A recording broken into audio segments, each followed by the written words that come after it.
I feel like an asshole.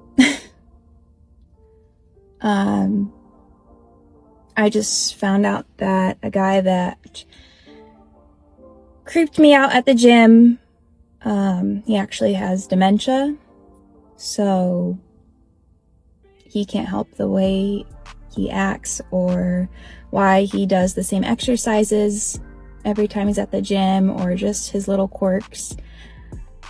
And now I feel really I'm upset with myself, especially because I did have a grandma who battled dementia for 9 years before she passed.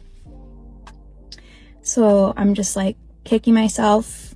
You know, I shouldn't have assumed. I should have been more open-minded and just not assumed that he was being creepy. I think, especially as women in the gym, anytime an older male looks our way, we immediately get defensive. And we assume that they're looking at us in a creepy way, but maybe, you know, that's not the case. And I just need to be better about being more open-minded, and you never know what someone's going through or what someone's situation is like. So yeah, I think this is a good reminder for me and anyone who needs to hear it, that just be kinder. You're no better than anyone else, and just have some compassion. Yeah, because I don't feel great right now, so I'm going to forgive myself and be better going forward. I could kick you while you're down, but this should be a gentle reminder that men aren't the monsters that people continue to portray us to be. Something is shifting in the dating world, and fast. The dating survey came from Alexander over at datepsychology.com. He ran a study on romantic approaches, asking both men and women about initiating interest. And here's what he found.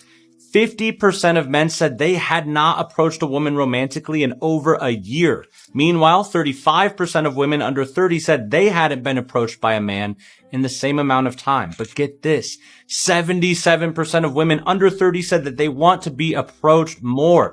Let that sink in, guys. Half of the men are sitting on the sidelines. A third of women haven't had a single guy step up and approach her in over a year, yet nearly 8 out of 10 women wish more men would approach.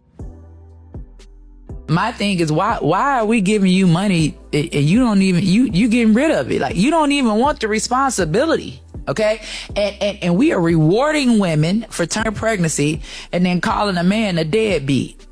So if the father doesn't want the baby, by law, he's forced to be responsible for the baby for 18 years. They make him pay child support. They'll put him in jail. They'll take his license, everything, if he doesn't want the baby. But if the mother doesn't want the baby, she gets to terminate the baby and get a pat on the back. And they call the father the deadbeat. But you the deadbeat, mama, not the daddy. You deaded the beat. You stopped the heartbeat. You're the deadbeat, not the man, not the dad. So, I mean, at the same time, they want equal rights. Well, if a woman should be able to abandon when she doesn't want it, then the man should be able to walk away when he doesn't want it. A man should be able to abandon the baby when he doesn't want it. And then we can be able to see how ridiculous all of this really actually sounds.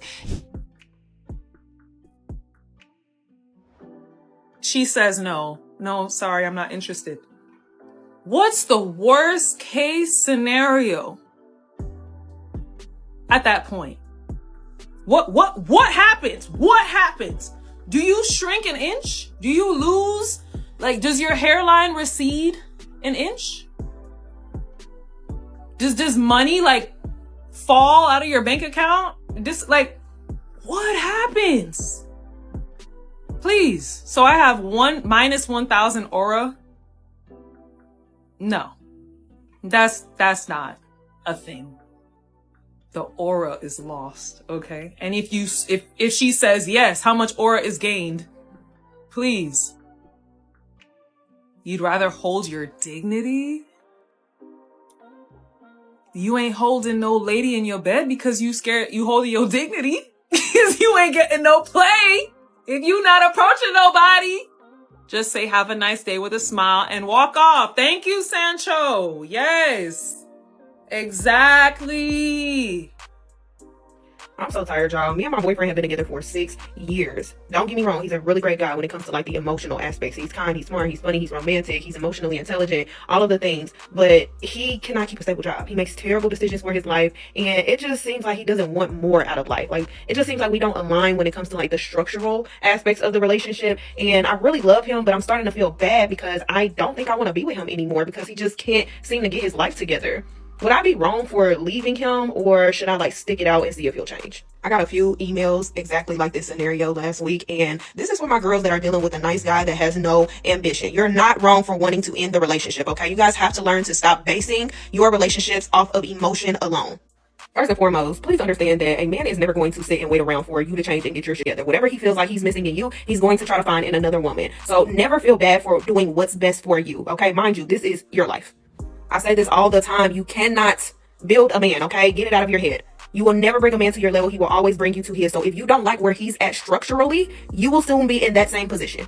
Emotions, feelings, interpersonal qualities should not be the determining factor of if you should be with a man, okay? Practicality does matter. You should also consider qualities like his core values. Does he have direction? His life goals, his reliability level, financial stability, ambition, how he handles money, okay? All of these qualities shape how well you guys fit together in the long run, in the future. Consider his life 10 years from now. Is that where you want to be? Because that's exactly where you're going to be if you stay with him. If you're feeling conflicted, ask yourself this. If you went to a restaurant that had nasty food and made you sick, but the staff was really friendly and they had amazing customer service, would you go back to that restaurant just because the staff was nice? Dude in the comments said, leave him, but when he's up, don't spin that block. Another woman said, the same way you're talking to us, talk to him. Communicate. Absolutely. I don't think I'll ever be able to relate to people that say they are happier single because I am in agony right now. I'm just gonna put all my cards on the table and give you guys TMI as if I don't already do that. I've had a super chaotic, negative life. I've been on my own since I was 18. I've always had to self-soothe, figure it out myself. And at a certain point that breaks you. And I remember when I was in a relationship, a long-term relationship, I was like, finally, I have a landing pad. Finally, I have no chaos. Like, this is amazing. And of course, like most women, I looked past things because I'm like, it could be worse. I would know it could be worse. And eventually when you start talking yourself out of things and you start abandoning things that are important to you, that isn't sustainable either, which is why we're here, isn't it? But so many people are saying things like single women are the happiest. And I just don't think I'll ever get to that. My ex would always tell people and tell me, oh, you're an introvert. I'm not an introvert. I get so energized and lit up by being around people, especially when you're with your person. But I just feel like it's not a bad thing that I want a husband that loves me fully and I want to have kids because that's where I feel peace just thinking about that and keeping going toward that. I don't feel any peace thinking of being single for years. Like, it's making me so upset. I just like, I don't know, today's my wedding anniversary too, so I'm sure that's not helping, but like, I don't want that. It's not a bad thing, regardless of all the other foolishness that you be on here saying. And listening to women like that, at some point in time, really honestly and truly, is bound to ruin your life. So me and my mom were talking yesterday at her Mother's Day brunch, and we were asking her, you know, what are your wishes for the next year of motherhood? What are you hoping to see happen? And basically she was like, you know, I want my daughters to be in relationships. She was like, Danielle, you specifically, I'd love to see you have a serious boyfriend by Easter of next year. Originally she had said engaged. I said, girl, absolutely not. Like, there's no prospect. Like, me being engaged by March of next year is crazy. Like, that's crazy.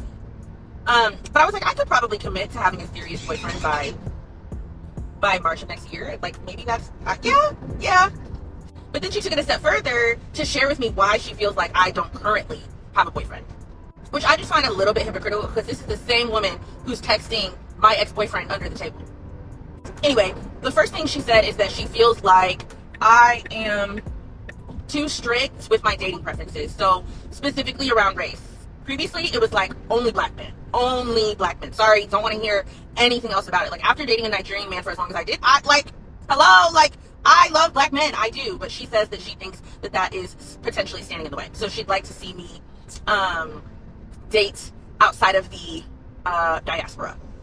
Secondly, she says I need to go to church in person more often. No more online church. I need to be going every single Sunday in person, and then I need to be doing Bible study once a week in person as well too.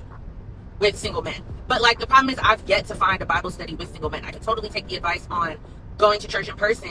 But also like Elevation where I go, it's like 7,000 people in there. Like it's, I don't know, it's so big, it makes it hard to meet people, you know what I mean? I don't know. So that was her second piece of advice. And then her last piece of advice is she thinks that I should give younger men more of a chance because I can mold them. She says she thinks older men like are just a lot harder to deal with. I agree with that. But she feels like younger men would be a lot more my speed because I guess I'm a little bit, I'm a little bossier as the eldest daughter. So she thinks that would be a good fit for me. I don't know about that. Because the younger you date, the more they're like trying to find themselves. And nobody has to know that. Let me cut in here. This woman specifically makes around $250,000 to $350,000 a year. Easy. And she wants a man to make at least $100,000 a year, at least 6 figures. So that's going to cut you out. You don't really need that. That's one of your standards that you can do away with. Number one. Number two, I find it weird that all of a sudden, as an older woman, it's okay to mold a younger man. But if it's the other way around, it's manipulative and it's controlling. You need to sit down and figure out what it actually is that you need. And this is not something that I haven't said to her on her TikTok. But of course, they're not going to listen to that. And they're going to continue to go to Elevation, huge church, and not find nobody. Going to continue to get that money. Going to continue to go to Bible study. Going to continue to go to all these nice bars and lounges and not find nobody because your priorities, even though maybe well-meaning, are wrong. Right now, I'm literally feeling like my situationship is a drug. When I'm not with him, I feel down. And when I am, I'm so high. Mind you, she's 50. And they say that men haven't gotten their life together. Technically speaking, you are single until you're married. And then on a less technical term, you're single until the person that you may be dating asks you to be with them exclusively. Correct? But it is so hard for me to not think that like me and whoever I'm seriously dating or talking to is my man. And I got to be like, well, girl, technically you're still single until y'all have a conversation like, okay, it's just me and you. I want you to be my girlfriend. They want to be your boyfriend, whatever the case may be. And I think a lot of people aren't into the titles. A lot of people don't like titles, but you need titles to establish the boundaries and establish what y'all got going on. Because you will get swindled into a situationship. You'll get swindled into I thought you knew I didn't want anything serious. Like, you need to have a talk, have the titles, and establish the boundaries so that no one's time is being wasted and nobody's feelings are getting hurt. Too many modern women are doing this, and they wonder why Chad is having a field day out there. The same types of guys who will complain about the male loneliness epidemic are ones who have nothing to offer, and also a lot of them are refusing to pursue women anymore because they're in their soft boy era or something. Like, what is that? I think a lot of women these days are finally raising their standards and not just accepting any guy that has nothing to offer, which has pissed a lot of them off because that means they have to work harder to get us. There's masculine and feminine energy. Masculine energy is meant to pursue, and feminine energy is supposed to receive. It cannot go both ways, and if the man wants to be the receiver, he is in his feminine, and he is going to attract a masculine woman. If that's what he wants, you do you, but I'm just saying, like, the soft feminine woman, they're not gonna want you. They want, a pursuer. Male loneliness epidemic is just an excuse, and I'm sick of it. Dude in the comments said, this is comical. You're not a man, so you have absolutely no idea why men aren't pursuing women other than what you believe, which is really honestly and truly not based on any facts that actually come from the people that are not pursuing women anymore. What you're saying is not facts, just your personal feelings. It happens a lot for a lot of modern women. 5 signs of an emotionally immature woman you need to look out for early on when it's really tempting to ignore them, especially because some of these are alluring traits. The first sign of emotional immaturity is overly flaunting her sex appeal. She's not relying on her other qualities, which a woman knows when she has self-esteem are more attractive for long term. She's insecure. Guess what an insecure woman becomes later? High drama. 100% of the time. Number 2, He spends her money and yours overly freely. He looks beautiful. She's got pretty jewelry. She's dressed fancy. But an emotionally mature woman won't feel like she needs to deck out expensively or order the lobster because she knows there are more important things that she is going to want to save for. She's not spending her money on frivolous things. The other thing about this that's a red flag is that she's trying too hard. When a woman is trying too hard to get your attention and impress you, and is going to be needy and insecure. Third red flag out of the gate, how she is with children. Is she kind? Is she gentle? Does she notice children, relatives, family? Or is she completely self-centered and narcissistic? If you're feeling non-committal, or you don't know if you even want children, or you're divorced and you feel like you've been there, done that, and you don't want to do it again, it might be tempting to be drawn to a woman who is all about herself, dating and having fun. But a woman who's not really interested in family and children may be self-centered, and that is going to come back to bite you later. Number 4, lack of openness and emotional vulnerability. Does she share with you little things like how she felt today, and did she enjoy the sunshine? Anything about how she feels and enjoys things. We're going to want a woman who freely, with no drama, shares her feelings on a regular basis. If she does it in little ways early on, she's a lot more likely to do it in the bigger ways in the tough moments when you have conflict, because it's bound to come. Number 5 is if a woman has no substance and no aspirations of her own. Things that she's passionate about, things she enjoys, other than just being a woman, being beautiful, something greater than her. Is she passionate about art or dancing or anything that requires some time and investment beyond the superficial? A lot of women will get lost in relationships. This is when men feel overwhelmed, being glommed onto. It starts to feel like pressure. If a woman already has like well-established things in her life that she had to invest her time and energy into that have nothing to do with relationships and looking good, she's more likely to be a woman of substance who's going to have a sense of self beyond needing you to fulfill all of her unmet needs that she's not able to meet for herself. My husband pays all the bills. Thank God.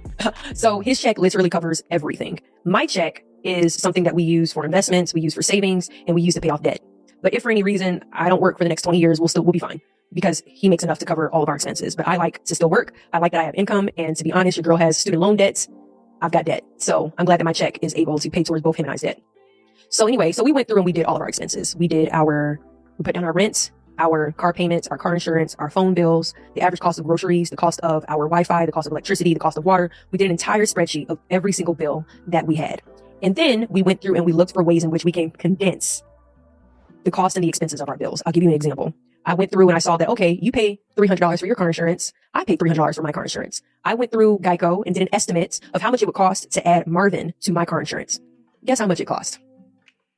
$275 for him and I both to be under the same car insurance. How much does that save us? $325 a month. We went through and did this for every single bill that we had, looking for ways to be able to condense our bills and to get rid of things that we don't need. I also use an app called Rocket Money. And that's where I'm able to go through and look at different subscriptions and see what subscriptions are monthly and do I actually use the app that I'm subscribed to. And what I found is there's a lot of little $9.99s, $4.99s, $2.99s, and Rocket Money is able to catch those repeat payments. And I went through and found that I was paying probably $140 worth of apps that I don't use anymore. That's just kind of sitting on my phone and I forgot to end the subscription. So a guy in the comments, Jordan McDonald, said it really, really well. I really, really love this comment. He said he covers expenses, she covers future well-being. Sounds like team effort. He covers expenses, she covers future well-being. A lot of these modern women, their mind is on, what am I going to do in my future? How am I going to maintain my happiness? And it's not about the family. It's about them and how much they can stash away in case they need to get away. How can I build up my wealth? I'm not worried about my kids or my family. I'm just worried about my happiness. I had a room full of male trained practice attackers for my women's self-defense class. And I asked them, how would they approach a woman? And almost in unison, they said, we wouldn't. I was like, why not? You are the ones that women wish they could find. You're the good guys. So they go, yeah, we would never approach a woman. We don't want to make her feel uncomfortable. But I pressed them and I was like, but what if you had to? Like, what if you were just struck by Cupid's arrow and you were like, I have to at least shoot my shot. How would you do it? And they all agreed on their approach. And they said things like, I would maintain as much distance as I could and still be able to hear each other. This is the distance that they showed me. Hey. So not only that, but they knew that, they're bigger than most women. So they're like, imagine we're sitting at a bar or something. I'm not gonna bear down over her and face her body. I'm gonna turn my body at an angle and talk to her this way so that she doesn't feel intimidated. And they also said we would never touch, no touching of any kind, absolutely not, they would never touch. And on top of that, finally, they said they would be on high alert for any signs, verbal or nonverbal, of disinterest or discomfort. And if they were to clock Any of those signs, they would be out of there like a puff of smoke. There must have been like 6 guys in this group, and every single one agreed on all of these points. And on a serious note, what's really sad to me is that I have sat in rooms with countless women who have wrung their hands over, well, maybe he doesn't know he's making me feel uncomfortable. I don't want to be mean. If he's making you feel uncomfortable, he knows it. He knows it. Some guys do, some guys don't. But the important thing is the consensus. You had to press them. They're not doing it. I'm not. Y'all, it's too many times y'all be emotional, and I don't want to be around that. Okay. You guys, like I said, I have not talked to him in like a month and a half. I'm at home. I'm bored. I'm doing my social media routine. I'm checking up on all my boyfriends. Europe, you know, people that I have like all over the place. I'm like checking to see. I don't really have boyfriends, but you know what I mean? Like men that I've like, you know, been interested in. Like I'm kind of like, what are you doing? I go on his page, his highlights are gone, he hid me. I'm like, what? Why would you hide me now? Like in December, I understand a little bit. We had just seen each other, but like at now, like if he posted a girl and he was in a relationship, I'd be like, okay, cool, good for you. Like I'm happy for you, like whatever. Because I'm so curious, and I'm like telling my friends, I have them all updated on this, okay? Today, Monday morning, I check his Instagram, boom, the highlights are back. Like right when it became Monday, he was like, all right, time to unhide, the story expired. Like, what? I know what he's doing. It doesn't take a rocket scientist. Like, obviously, whoever he's posting, he's like, I don't want to put all my eggs in my basket. I don't want to lose my roster entirely. Even though, like, this is not a guy that I text. I never, like, boost his ego. I never say anything to him. I never respond to his stories. I don't talk to him. If he doesn't respond to one of my stories, like, we don't talk. Like, it's not like, I don't know, what would he lose? Like, I don't talk to you anyway, but I guess. But basically, I think what he thinks is, like, who knows when I'm going to see this girl again, and I don't want to completely ruin it or, like, let her know that I'm seeing someone else. Well, now you did, because I think your behavior is so weird. Like, why are you doing that? I don't believe anything that you're talking about right now. If this man put a little riz on you, a little game, you gonna fold. Why are you on this page in the first place? Another thing I learned from rich, successful, smart people, especially women, especially about dating, is this.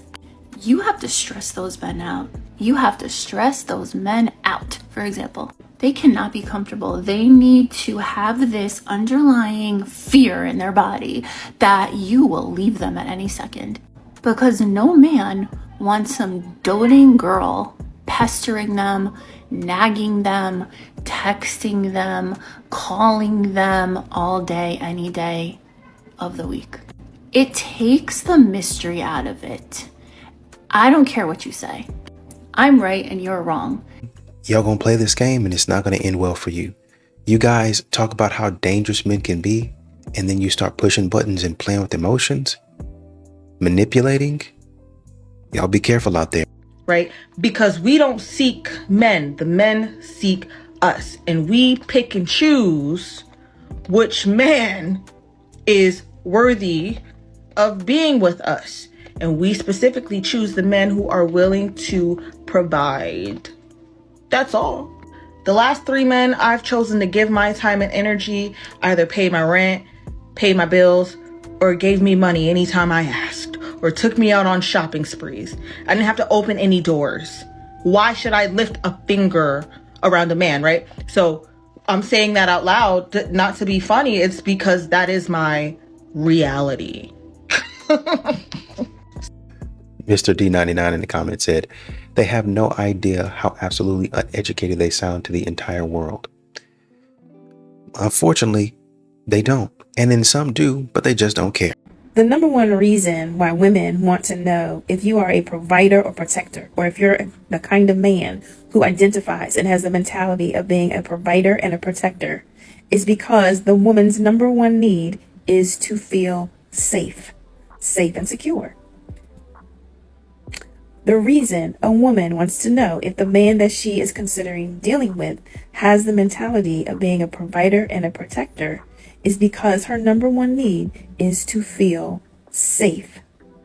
Nobody wants to consider getting serious with somebody who does not have that mentality because whatever women touch, it's going to grow. She's going to nurture it. It's going to expand, hence families, children, and things, even business. So you don't want to collaborate, partner, or unite with somebody who doesn't think it's their position or their job to provide and protect. There's no safety in that. You do know that there are other questions and other conversations that you could have to assess whether a man can take care of you, or let's go past this, be a good husband, be a good father, be a good person, be a good family man. You can ask other questions. How much money do you make? What's your bank account look like? What's your important things? But y'all be overlooking too many things and wonder why y'all are in a terrible position. I might be out here triggering people when I say this, but what are all of these married men doing out in the streets, asking what I'm doing later? I know my girls get this all the freaking time. All my single girls out here, I see a ring on the finger and I say, well, aren't you married? No shame. They're like, yes. And hot take today, another one, asking what I'm doing later. This is like a daily occurrence, I kid you not. And I say, okay, well, aren't you married? He said, yes. I said, okay, is it an open marriage? He goes, 75%. What the f does that even mean? 75%.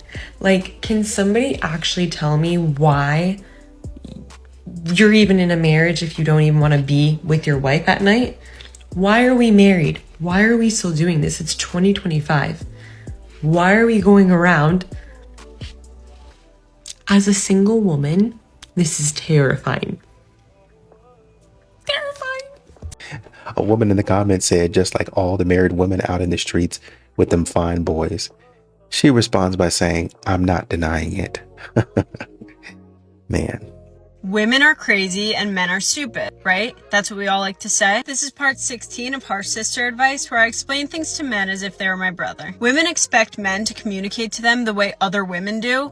And when they don't do that, they resort to, men are so stupid. Men expect women to communicate with them the same way other men do. And when they don't, it's, women are literally crazy. And hey, everyone says it, so maybe there's something to it. Maybe women are a little crazy and maybe men are a little stupid. And maybe there's nothing wrong with that. Men and women are very, very different. The way our brains are wired are completely different. The way we're meant to survive are completely different. Our hormones and biological makeup couldn't be more different from each other. Plus, we can't discount the effect that social media, history, and societal events have contributed to the tension between men and women. So if you're looking to just keep complaining about it and keep running into the same issues with women, then go for it. But if you're sick of that and you're looking for something different and you're sick of it not working out for you and watching it work out for other people, then change it. Start to shift your understanding on women and accept the fact that you have no idea what is going on in their head. You don't understand the reasons why a woman is acting the way she is. It takes serious effort to understand a woman, and half the time, women don't even understand themselves. There's a lot going on all the time that affects our moods, our energy levels, our trust. As a man, one of your jobs is to protect the woman that you're with. And in order to protect her, you need to understand her and love her correctly. So every time something comes up where you want to just throw your arms up in the air and say women are crazy or women are evil, consider the fact that maybe this woman is being misunderstood by you. Once you can start to unravel what is behind a woman's words and choices, you can think more critically as to who actually is crazy or evil and who is actually a good woman, but just is having a hard time communicating that with you. Come back for more Harsh Sister Advice.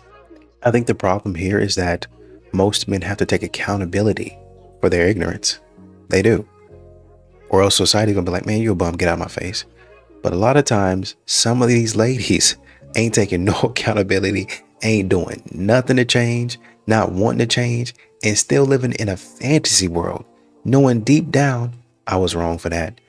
I shouldn't do that anymore. Maybe I should actually change. So that's how it's supposed to said, what will happen to you if you marry a man who doesn't spoil you and doesn't sponsor your high maintenance? And it's basically like a AI woman looking disheveled. And like, yes, they're laughing emojis, they're joking, but they're not joking enough, okay? Not gonna lie, women thinking men are responsible for their happiness will cost them greatly later on or currently in life. And I don't even mean it in a spiritual sense, because obviously people say, oh yeah, if you look for happiness outwardly, you know, you're not gonna find it because it's an internal thing. But the thing is, if you need it so much outwardly that you want it from another person, like you can't even do it yourself. Like, it's one thing to be like, oh man, I want $1 million. You know what I mean? Because that's you having $1 million.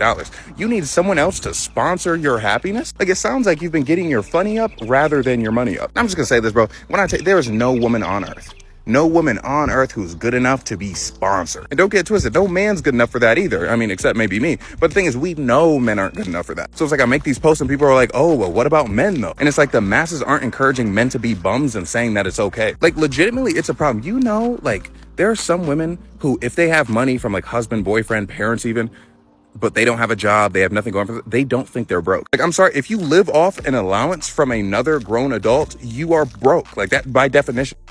She decided to essentially test my own convictions. So we're on a car ride home together, and she just looks at me and says, you know, we're already thinking about getting engaged, and we're thinking about getting married, you know, fairly soon. I'm probably okay if we go ahead and sleep together now, in light of that.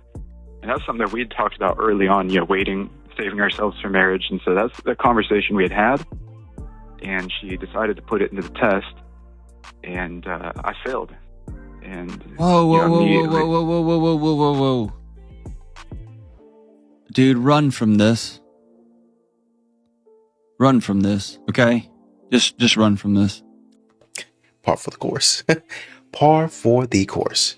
You can't, it don't matter if they're in a relationship, single, situationship, married.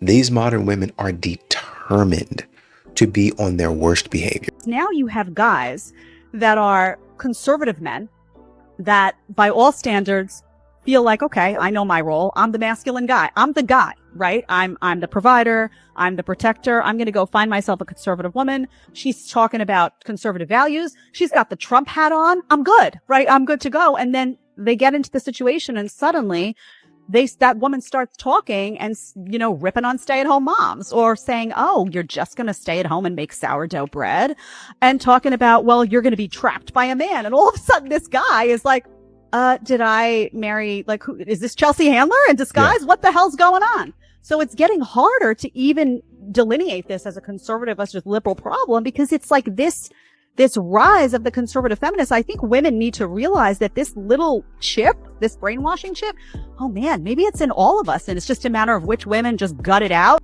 Okay, class, today we are going to discuss standards versus preferences, because I think a lot of y'all hold standards and preference with the same reverence, and one is clearly more important than the other. And if I could make an analogy, I would say that, like, your standards are the meat and potatoes of a relationship, and your preferences are more like the seasoning. Seasoning makes things taste better, but at the end of the day, the meat and potatoes is what's going to fill your stomach, provide the nutrients, and sustain you. So standards, I want you to think of them as like your non-negotiables. They really stem from like your core values, your core beliefs, and they're really going to decide if you're ultimately happy in a relationship. These are the essentials. Whereas preferences, they're not essential to the success or health of a relationship. They're something that you should probably be a little bit more flexible on. So I'll give you some of my personal standards versus some of my personal preferences. So I'm a Christian woman. I will not date anybody seriously if they're not also Christian. I understand that may be a preference for some other people, but for me, my faith is like way too important to me. And no, I'm not like a super Christian. Y'all see me here. I curse, I wear sexy clothes. But at the end of the day, me dating... I'm going to stop it right there. At some point in time, if we're going to be representing the man, can we do it respectfully? Please. That's got to be the man's standard. That's a standard for a lot of dudes. Let's cut it off right there. I'm going to tell you guys something that you're not going to want to hear, and it is really harsh, okay? But just stay for a second and listen. If you're married or in a serious relationship and you are trying to build your man, first of all, never build with a man. Don't do that. Wrong immediately. if you're trying to build with your man and you notice here's a clear-cut sign that you're about to be cut off, girl, or there's a side chick 100% of the time, does he get his dream car? If he got his dream car, you better figure out your shoes. You're on your way out. 100% of the time, don't argue with me. It's facts. Men, put it in the comments. 100% of the time, they want the 10 out of 10, 9 out of 10 that they couldn't previously afford because you were within the realm of what they could afford, because men go for what they can afford. When they look at you, they're eyeing you up and down and see, can I afford this girl? Okay? This is just facts. I'm sorry. It's really, really harsh. But if he gets that dream car, his dream girl is next. Don't say I didn't tell you. Where do y'all get this stuff from? How? How does stuff this stupid get created? A woman in the comments said, my husband got his dream car and bought me my dream car 6 months later. So what does that mean? I mean, fear mongering is what it is. Why the did women decide that we wanted equality? I don't want equality. I don't want it. Take us back to how it was before, minus the ass. You're telling me we fought for this? Like they were telling us, no, stay at home. And we were like, no, I want a job. I want to go to school. I want to earn money. I want to do this. This is not my journey. This is just not my journey. That creator got on here and said that he felt uncomfortable in the gym. He don't feel comfortable working out and there's a girl next to him in bra and panties. Everybody's on his ass, basically invalidating his feelings and his truth. But it was just a woman that got on here 2, 3, maybe 4 weeks ago and said that when she was at Disney World, she seen so much ass and she was appalled. And everybody was siding with the woman. Now, what I'm trying to figure out is, why is it that whenever a man comes out and says that he's uncomfortable or he's just not in a safe space, it's a problem? And I think y'all don't understand this, but this is why a lot of grown women are not in jail right now, because a lot of young boys' first experience dealing with a woman was an SA experience with an older woman. But the way society invalidates a young boy's feelings, he may have went to an older adult and told them that he felt uncomfortable, taken advantage of, vulnerable. And you know what the older people said to him? Nothing to validate his feelings. Oh, you good. That's what, it'll go away. The feeling, that's what boys do. So now you got niggas here that don't know how to even express themselves. And I can say honestly, as a man, if you can sit there and articulate and express your emotions and your feelings with the right tone, bro, you've shown so much growth. So it's just crazy that y'all shot him down for speaking his truth. That's lame to me. He did good. It's just that you have so many modern women that don't want to hear the truth. And when somebody lays it out the way he did, as harsh and as blunt and as direct as he did, they scrambling. And automatically they went to the most innocent thing that they could wear and not what they actually be wearing. A lot of men don't realize, and women will vouch for me, we don't actually say what we mean. We say what we feel. That's a very difficult thing for a lot of guys to comprehend, because we hear what you say and then we think that's what you mean, because men speak and think in terms of logic. And if you say something, we assume that's probably what you mean. Men cannot read between the lines. You need to realize that. For Valentine's Day, blatantly asks me, what do you want to do? And I tell him, no, babe, I just want to stay home and, watch a movie with you. Nothing crazy. Let's not spend money, yada, yada, yada. I don't want nothing. He goes, you don't want nothing. I don't want nothing. What happened? He came home with nothing. He picks me up from work. I'm thinking, he's at least gonna have flowers for me in the car. Mind you, I don't give a shit about flowers, but it's just like the gesture, right? First, I thought he was gonna send me flowers to my job. Okay. So I'm waiting. All these other girls are getting flowers. I get nothing. Yo, that's the most disappointing part. No, I think it's all right, because when I get downstairs, when he picks me up, he's gonna surprise me with flowers. I get downstairs, nothing. I'm like, my blood is starting to boil now. I get home, nothing. Then I see that he goes to sleep. I'm like, are we really not gonna do nothing? And he's looking at me like, you said you didn't want to do anything. I'm like, yo, men are really just that dumb. He's like, this isn't like a Disney movie. And it's true. Like, we need to learn that men don't read between the lines. Ladies, if you want something, speak up. Yes, I want flowers. When in the day, I don't know. You figure it out. I want something. Gen X said, what did you do for him? What did you get him? It's me, me, me. You will be alone soon. You could have been straight up with him. It's so hard to date some of these women because they don't be thinking about the man. They be so ready. Whatever day is for them, or quote unquote for them. Some of these women, do you understand? Some of these women out here be trying to celebrate Mother's Day and don't have no children. Oh, I'm a dog mom. Oh, I'm like a mom because I have nephews and nieces and they be over my house and I feel like a motherly figure and be legit mad that nobody said anything to them. You're not a mother. You don't belong there. Oh, I'm going to celebrate Valentine's for myself. I'm going to celebrate myself. You could have been celebrating yourself this whole time. You didn't have to take up this day and take up a spot in the restaurant that couples are going to. It's not about you. It's not about you. Modern women cannot accept that fact by and large. I absolutely love the "Are we dating the same guy" group, because why are these women posting these men and asking if they belong to anybody like they're mutts? There was a woman in the comments that said, and so many of them know the same guy. Like, what? This is not a surprise to most men, because most men keep on telling y'all are dating the same dude. Y'all are going for the same guy, period. And then y'all are saying there are no men out here. There are plenty. You just don't want them. Sometimes girls' nights will ruin your relationship. Honestly, a girls' night out is literally just never a girls' night out. It's never. Unfortunately, as much as we say it's a girls' night out, it's gonna end up in some deep chaos. Don't let your girls go out. In order for the relationship dynamic to actually work and to be healthy, the man always has to like you a little bit more. I'm not saying that you don't have to like this man equally or whatever it may be. That man that you are dealing with, that you are dating, has to like you a little bit more. Every healthy relationship that I've seen, every successful relationship that I've seen, the man is literally head over heels for his woman. And that woman is still giving the same type of love, energy, and support back to him. But the dynamic is always that the man likes the woman a little bit more. Wish I could find some place where these women would stop literally living in delusional land and lying to themselves.